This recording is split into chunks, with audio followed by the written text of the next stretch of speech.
20 anyos nga lalaking caretaker og yuta sa Cagayan de Oro City, patay human matud pa gipusil. Samtang laing lalaki ang gipusil sab sulod mismo sa iyang balay. Ani report. Wala na'y kinabuhi og nagbuyod sa kasagbutan nga bahin ang 20 anyos nga biktimang si Angelo Elola sa usa ka bakanteng luna sa sitio Makapaya, Barangay Kamaman-an, Cagayan de Oro City, pasado alas 2 sa hapon adtong Domingo. Ang biktima napuno sa samad pinusilan ug duda sa banay niini nga buntag pa kini napusilan, sanglit nakadungog sila og buto.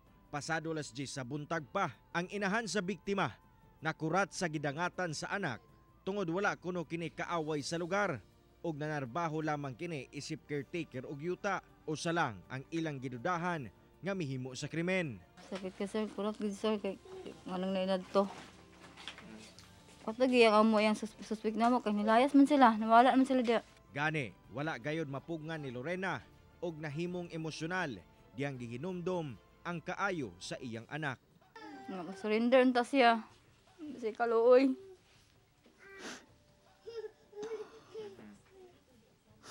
Malagi kasukol akong anak na nagidana niya. Uy, sala. Surrender ta siya. Sa kabahin sa kapulisan, padayon ang ilang investigasyon nga ginahimo labot sa krimen. Ang ato lang po nga og sikin sa kadto nga dunay nahibaluan nga dunay gihuptan ang usa ka individual nga susama aning armas mo buto.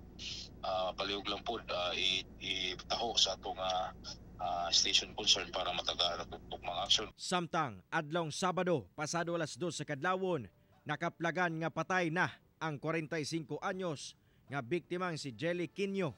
Human kini gipusil sa iyang gipuy ang balay sa Upper Ramonal, Barangay Kamaman-an. Samad sa ulong bahin ang niaguman sa biktima. Matod sa kapulisan nga daghang anggulo ang ilang ginalantaw nga posibleng motibo sa krimen. So tanang anggulo karon nagiaplihan sa investigator on case ug apil na niya na ang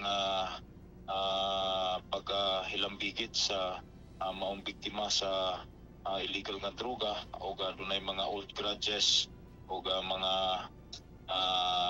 lain pa nga motibo ang gasundon sa atong investigator on case. Pero sa diri nga angle kini nga unsihan ang atong gi-konsidera. Nahibaw-an sab sa kapulisan nga niadtong June sa milabing tuig lang nakagawas gikan prisuhan ang suspect tungod sa pagkalambigit niini sa usa ka stabbing incident. Padayon ang ilang investigasyon karon ug aduna na sila mga persons of interest nga ginasubay. Kauban si Makoy Sempron sa kamera. Ako si Cyril Chavez para sa One Mindanao.